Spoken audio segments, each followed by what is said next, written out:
Hey guys, Preacher 357 here, out on the range again, bringing to you another gun, one I've wanted to review for a while. Ever since I bought the Sig P365, I've been wanting to do a comparison with this, and that is Springfield's Micro 9 that they come out with their stack and a half, double stack, micro size that's like the P365. And so I've got one of those today. This is the Springfield feline that comes from a really bad place of torment. Just to be honest, I don't like saying the word. Now I know it's probably not technically a swear word, but being a preacher, you know, I've got to be careful about those things. And to be honest, I'm really wary of it anyway, because you know, of all the things that I had to change when I got my life together and tried to focus on being a good Christian, was that I had to stop swearing, because I used to cuss like a sailor, unfortunately, and stopping swearing was harder than it was to stop smoking or stop drinking. You know, I don't even struggle with those things at all, but even now, you know, there's times where I get frustrated or angry, or, you know, you drop something on your toe or whatever, and you got to watch yourself. You're liable to say something you shouldn't say, and you know, I'm really wary about the tongue. You know, the Bible warns you about the tongue. It's an unruly evil. It can't be tamed. So, you know, I'm really cautious about saying things I shouldn't say. And so I just don't feel comfortable saying the name of this gun. So I'm not going to. And feline that comes from a place of torment is kind of a long name to go with to describe this. So I thought, well, maybe what if I use biblical terms? You know, the word hell is actually found in the Bible. It's not a swear word if you use it properly. So one of the words translated hell in the Bible is in the Greek Gehenna, in the Hebrew Gehenna. So I thought, well, Gehenna, there's one, but I don't think the word cat is in the Bible. Now there are some words in Hebrew and in the ancient Greek for those. In the Hebrew,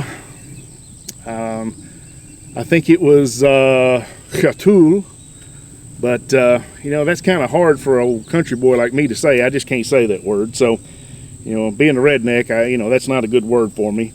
In the Greek, the original word was aleros, but that word was also used in the ancient Greek religions to refer to a goddess, the same one that the Egyptians called Isis. And I don't want anyone to get the idea that I'm claiming this gun is divine, or that it's of heavenly origin. So, you know, I don't want to use that word. So I thought, well, maybe I'll use the modern Greek, the more modern Greek that came out of the Byzantine Greek, you know, a few centuries later, and that is the word gata. I said, well, I can say that. You know, that's not too hard a word to say. I say that all the time. I got to do this, I got to do that.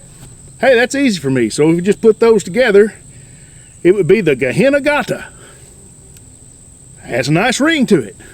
So that's what I'm going to call this gun, the Springfield Gehenna Gata. Gehenna Gata. Kind of sounds Japanese almost, right? Kind of sounds like something you'd hear in a Godzilla movie, you know, with the overdubs and all that. Gehenna Gata. Look out, everyone, watch out. Here comes the Gehenna Gata. He's going to fight with Godzilla. Yeah, I'm being stupid. Anyway, we've got the old Gehenna Gata here, and we're going to compare it to the Sig P365. And we're also going to compare it to one of my favorite guns that I've reviewed. Still to this day, one of my favorite guns, the Taurus GX4. This thing really does stack up well. Taurus has done a really good job with this. I'm still putting more rounds through it. I'm hoping at some point to actually do a video about a 1,000 round review after I get 1,000 rounds through it. Not there yet, but you know, it's doing really well so far. So I'm also going to compare it to the Springfield Gehenna Gata here. So just looking at a size comparison of these guns,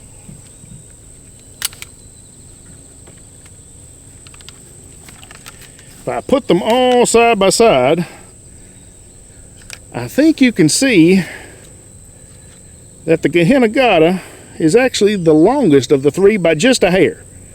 Not by much, just a hair. And when you look at the length, of course this is without the magazines, and you know the magazines are all a little bit different, got a different slant to them, a different curve to them, so it depends on which magazine you use. But if you look at them side by side, they're almost identical in grip length. There's not enough difference to make a difference there. So, you know, for all intents and purposes, these are the same exact size gun. Weight wise, I don't have the exact numbers. I want to say that the Gehenna Gata is just a little bit heavier, but it may not be. There's not a lot of difference. They're all light guns. So all three of these guns are practically the same size, practically the same weight. So they stack up well in that regard. We just got to see how they shoot. They're all roughly the same size. They should carry very similarly. The only question then is how well they shoot. So we got to put some rounds down range. And before the video, I actually did a little bit of sighting in with the target, and I shot all three guns at the target to see how they all shot, and they pretty much all shot to the exact same point of impact for the most part. They really did. I mean, there wasn't a whole lot of difference between how any of them shot. And they were giving me really good groups, especially when I was slow firing. You know, when I just kind of let it go, the group, you know, expanded a little bit, but you know, when I was really taking my time, I was getting a pretty good group with any of them. So I have a feeling these are going to be fairly accurate when I start shooting at the steel out here. So let's load up a little bit. I've got some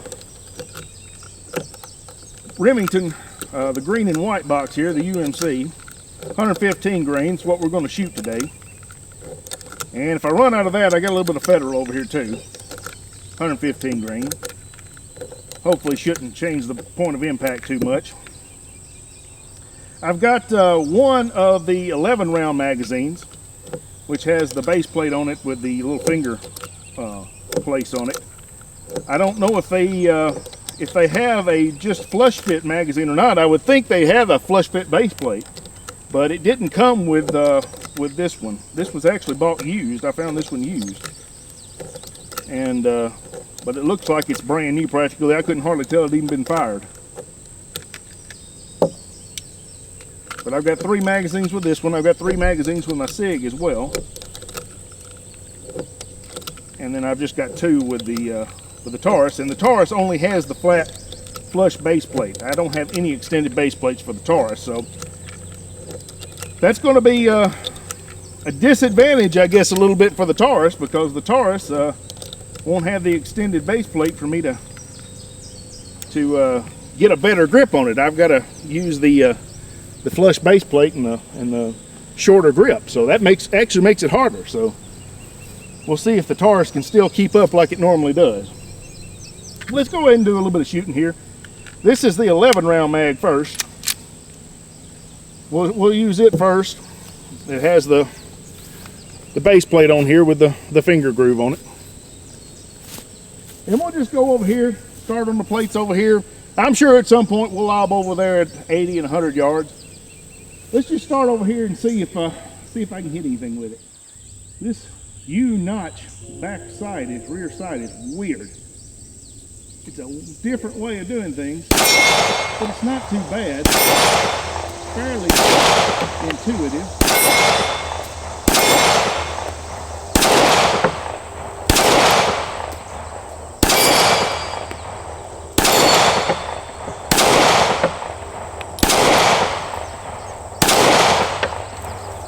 Well, I've done better shooting, but I mean, not too bad. Still really getting used to it. You know, I've only shot it so far at 7 yards, and 7 yards is not too hard. The front side is large. It's a big fluorescent big dot front side here, which a lot like the side on the Sig P365, which is good for acquisition. It's easy to see. So for a defensive gun, this is really good.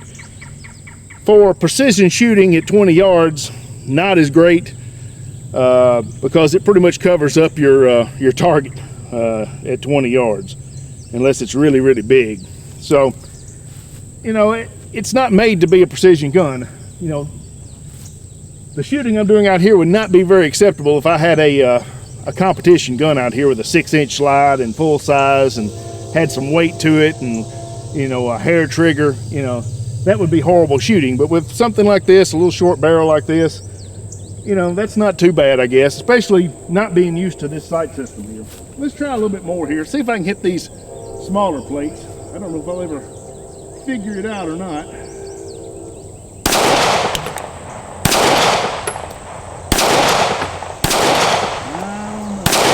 we go.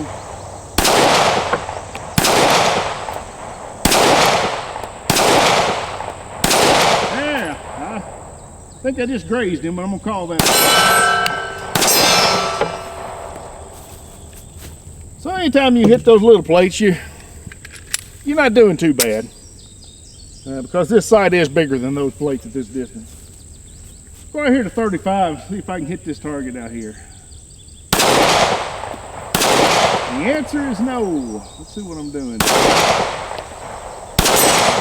we go.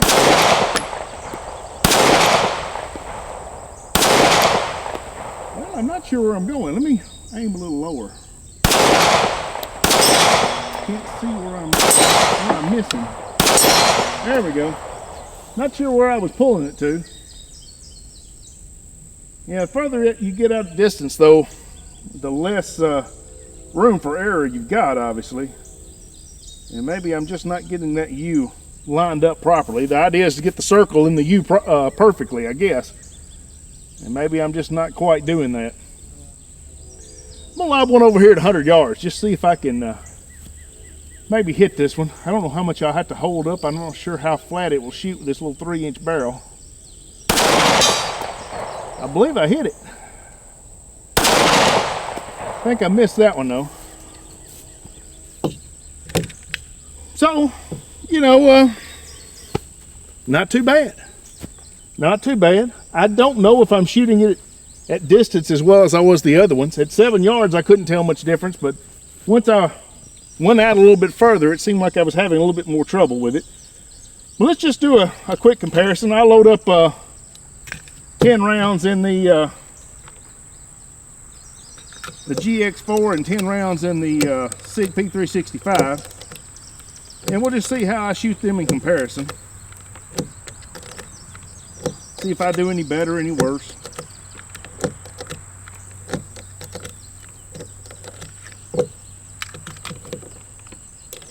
And maybe that'll tell us something. I mean, so far I like the Gehenna Gata here. You know, it seems like a pretty solid gun. It has fed perfectly. I've had no malfunctions with it other than the 2 rounds of 380 I tried to throw through it.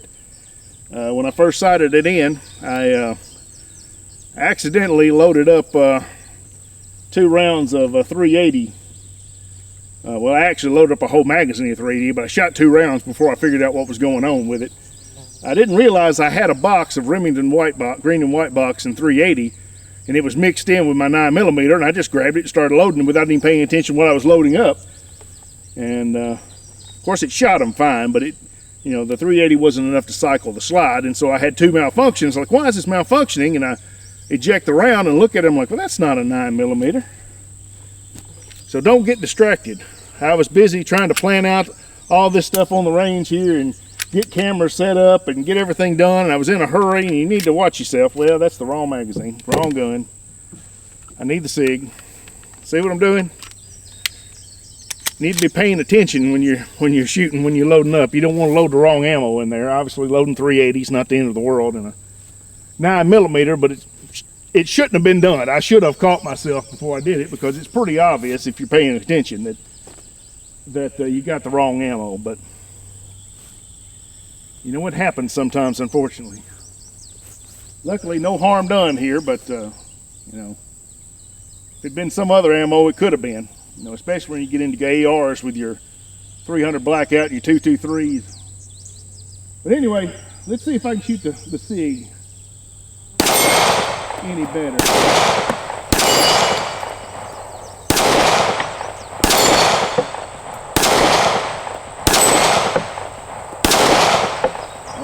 used him.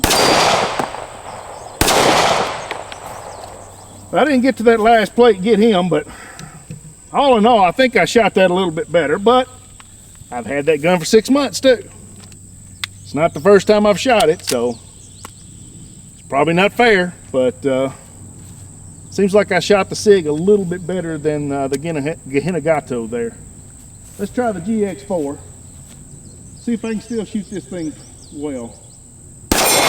One thing I can tell you, the GX4 here, the front sight's not as bright, not as good, because it's not fluorescent.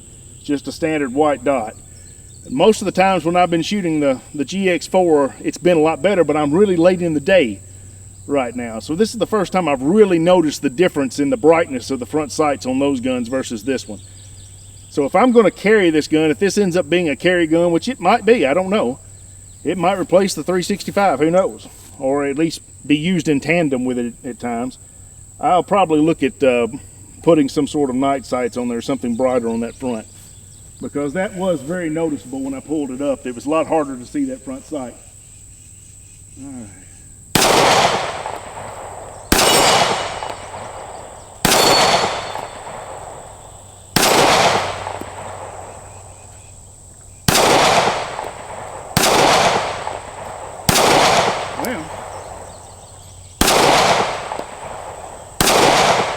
I was doing good till I got to the 3-inch plate. This is gonna give me trouble. Well, I hit the 3-inch plate with the Sig. With the GX4 up until that point, it seemed like it was really shooting better, but almost a wash, isn't it? Really not a whole lot of difference.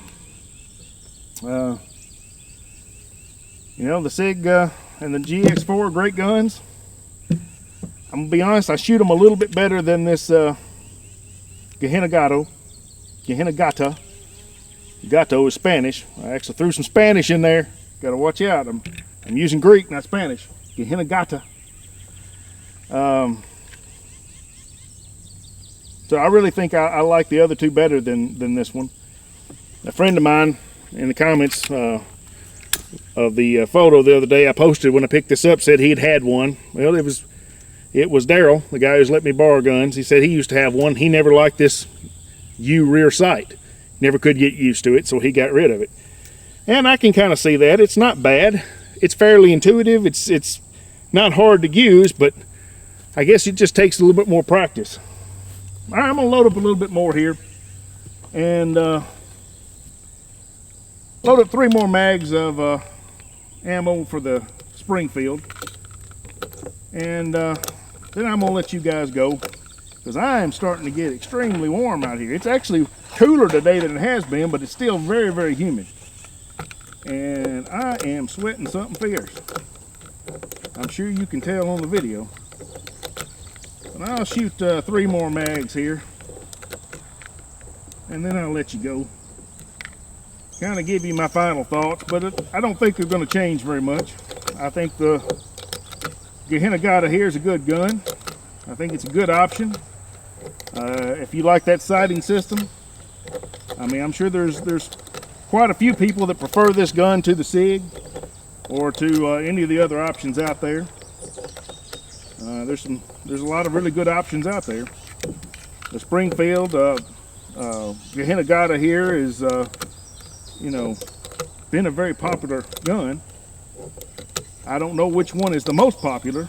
I'm going to assume the Sig probably sells more, but I don't know. I may be wrong. The Springfield may be the more popular. I think the GX4 has been selling quite a bit. It may be the one that sells more than any of them. Of course, it's coming in at a better price point, and a lot of people are looking to save a little bit of money. You know, the Springfield and the Sig are not inexpensive. You know, they're $500 plus, getting up close to $600 probably after you look at tax and background check and all that. Whereas the GX4, you can get it probably $350. So, you know, that's a big difference for really a gun that's every bit as good. It seems to me. This Taurus seems every bit as good as the Sig and the Springfield, and you're talking it's significantly less money. You know, $200 less at least. So, you know, there's a reason I'm sure a lot of people are picking the GX4. Can't blame them a bit. Can't blame them a bit.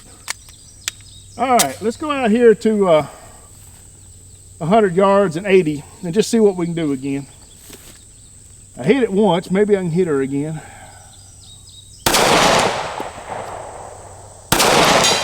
Yeah, I think that hit. Yeah. Yep. There we go. Yep. Yep. Yeah, let's see if I can hit this 80-yard plate here. Well, there we go.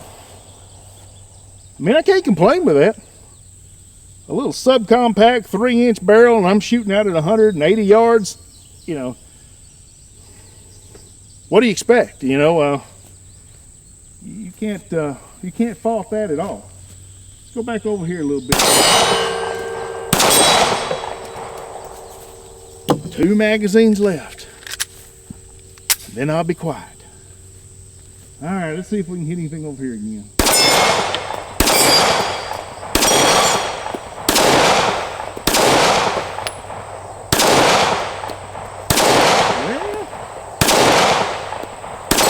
There we go.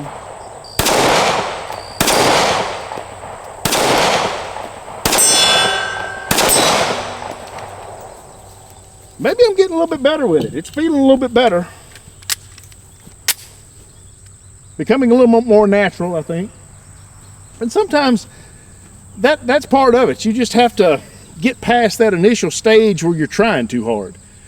And you just kind of let yourself get into the flow, and you just feel the gun, and you see the sights, and you let your mind, you know, take over. Instead of thinking about it, you just kind of let your automatic instincts take over. And after you've been shooting a while, you can sort of do that. And I've noticed quite often when I stop thinking, I shoot better. My wife probably thinks if I'd stop thinking, it would be a whole lot better all the way around. But a lot of times I've come up with a lot of stupid ideas. But she probably thinks me making videos is stupid too. But I enjoy doing it, so I'm going to do it. Well, maybe I'm not right now.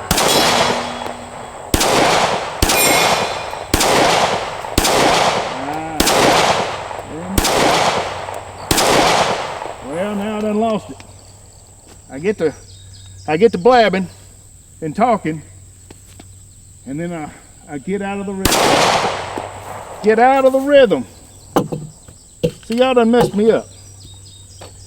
And that was my last magazine too, which means I got to load up another couple rounds so I can end on a hit. Because I can't end on a miss. I'll go out here to 100.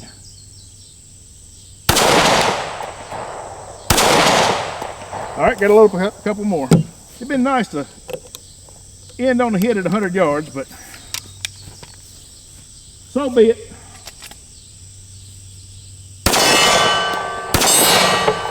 Two on the cowboy will do. There we go. One thing I forgot to mention is apparently this baby poo version that I've got here was one designed for women, because it comes with a nice handbag that they give you to carry around. It's got the Springfield logo on it.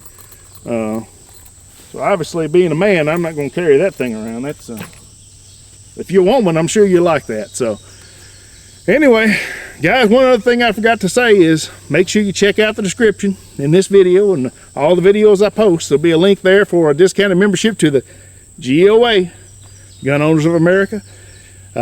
Join up, donate, get in the fight, help us preserve our gun rights. There's also a link there to the Tennessee Firearms Association, where you can join up and help there, because the Tennessee Firearms Association does great work here in the state of Tennessee. They work hand in hand with the GOA here.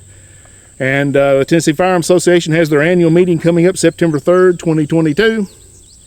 So if you're watching after that date, it's too late. But if it's not yet September 3rd, 2022, you can still get tickets to come to the Tennessee Firearms Association annual meeting, which is going to be held at the fairgrounds in Lebanon, Tennessee. and going to have guest speaker there of Eric Pratt from the GOA. So that's a good deal there. That's going to be great to hear him speak, and I can't wait for September 3rd. So if you haven't joined up, join up.